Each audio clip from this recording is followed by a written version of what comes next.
Hello everyone, আসসালামু আলাইকুম। সবাই কেমন আছেন? আমি আল্লাহর অশেষ রহমতে আলহামদুলিল্লাহ ভালো আছি। নিয়ে আসলাম নতুন একটি ভিডিও। এখানে আমি এই যে ডাল বসাই দিয়েছি, বসানো ডালটা গলে গেছে, তারপর টমেটো দিয়ে দিছি। এখন তো ঈদের ছুটি হয়ে গেছে সব জায়গায়, জন্য গ্যাস একটু থাকে। এই জন্য চিন্তা করলাম যে গ্যাস যেহেতু আছে কইমাও যায় মাঝে মধ্যে, কিন্তু তারপরও থাকে। তাই ডালটা ঘুইটা আমি পানি দিয়ে দিছি।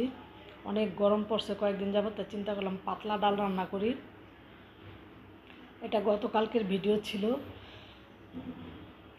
এখানে এক চুলায় ভাত বসাই দিয়েছি।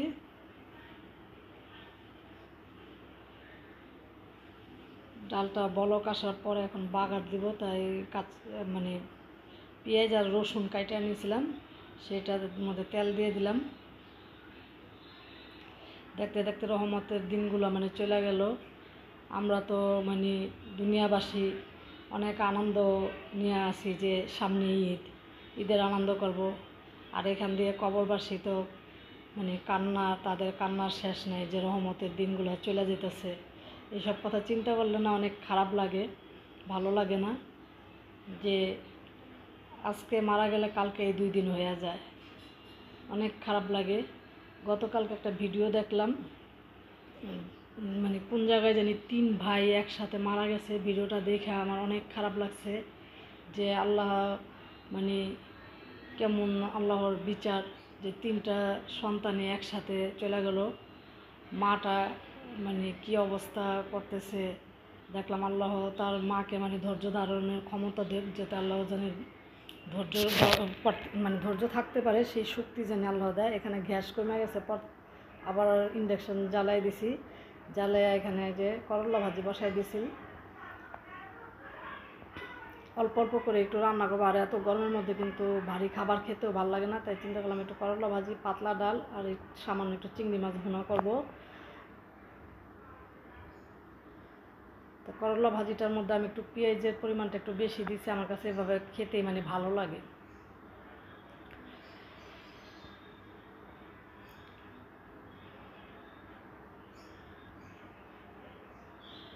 কীভাবে একটা মাস চলে গেল অনেক তাড়াতাড়ি, মনে হইতেছে কি এবার রমজান খুব তাড়াতাড়ি দ্রুতই চলে গেল।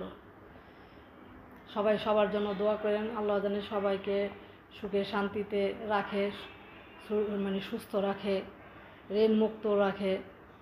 সবাই সবার জন্য দোয়া করবেন। আমিও সবার জন্য দোয়া করি যাতে আমার ভাই বোনেরা সবাই ভালো থাকে, সুস্থ থাকে, আল্লাহ জানে সবাইকে বিপদমুক্ত রাখে। আবার গ্যাস আসছে পর আবার আসলাম চুলায়। এখানে এসে আমি কিছু পেঁয়াজ ভাজিটা নামাইয়া রাখছিলাম, বাইরে রেখে আবার এই কড়াইতেই পেঁয়াজ আর কাঁচামরিচ দিয়ে দিছি।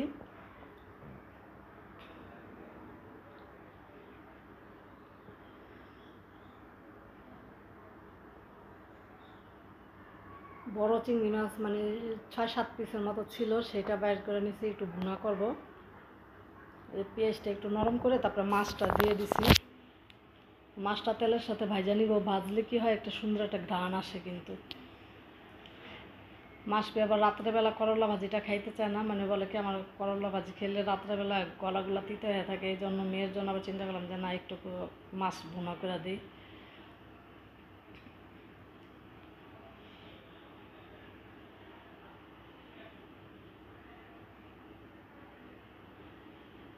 মাছটা তেলের মধ্যে একটু ভাজা নিছি।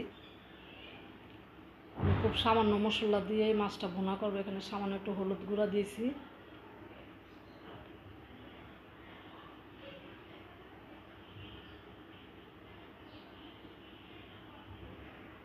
দিয়ে দিলাম সামান্য একটু ধনিয়ার গুঁড়া, আর দিব একটু জিরার গুঁড়া,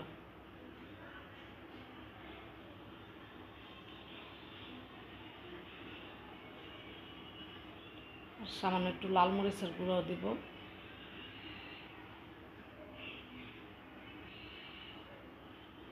একটু ঝাল ঝাল করে রান্না করবো ভুনাটা, কারণ পেঁয়াজের তরকারিতে এমনি মিষ্টি মিষ্টি লাগে, এই জন্য একটু ঝাল করে ভুনা করব। আর এটা গতকালকে রাত্রের ভিডিও তো দেখা হয়েছে যে আসলে তরকারিটা অনেক ঝাল হয়েছিল। আপনাদের ভাইয়া খাইতে পারে তো বাকি অনেক ঝাল হয়ে গেছে তরকারি।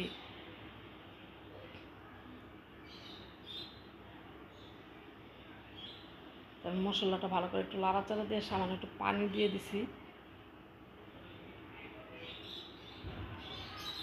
আমার এই ভিডিওটা যদি ভালো লাগে আমার চ্যানেলটাকে সাবস্ক্রাইব করেন, বেল আইকনটা টিপ দিতে ভুলেন না, লাইক করেন, কমেন্ট করেন এবং বেশি বেশি শেয়ার করে দিন যে যেখান থেকে দেখতেছেন।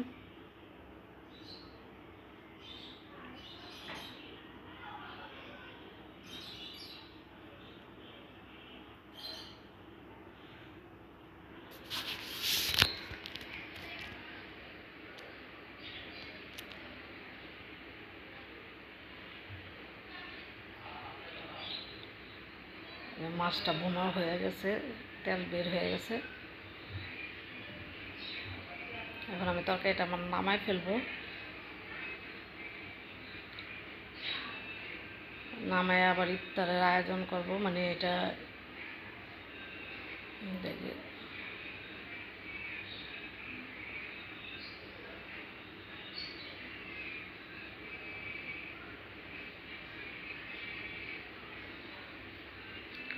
এখন আবার এই যে ইফতার রেডি করছি। এখানে যে নিচে নিমকি, ঘুগনি, বিফ সিঙ্গারা, বিফ পরোটা নিচে, জিলাপি নিচি। আর এখানে যেহেতু রমজানও মানে শেষ, এখানে ঘুগনি, এই যে বেগুনি নিছি, আলু চপ নিছি, খেজুর নিছি, শসা কাইটা নিছি, ডিম সিদ্ধ করে নিছি, আর আপনাদের ভাইয়ার জন্য চিরা ভিজাই নিছি। মানে এগুলা দিয়ে আজকে আমাদের ইফতার হবে।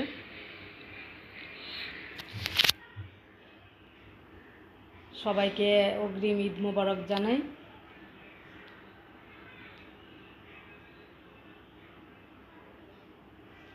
আর শরবত 2 রকম বানাই নিছি। আপনাদের ভাইয়া আবার যে তোকমা দিয়ে খায় তারটা করছি আলাদা, আর আমরা লেবুর শরবত করছি আলাদা। এই যে ওর জন্য তোকমা দিয়ে ভিজাইছি। এখানে যে 3 রকম তোকমা, আরও 2টা জানি কি সেটা আমি মানে বলতে পারি না, ওর জন্য ভিজাইছি এগুলো। আর আমরা এখানে লেবু দিয়ে, আমার কাছে লেবু আর সব বলে ভুসি আর হলো বিট লবণ দিয়ে এই শরবতটা আমার কাছে খেতে অনেক ভালো লাগে। আমি এইভাবে এই লেবুর শরবতটা তৈরি করে একটু বিট লবণ দিই আর সব বলে ভুসিও দিই। আল্লাহ হাফেজ।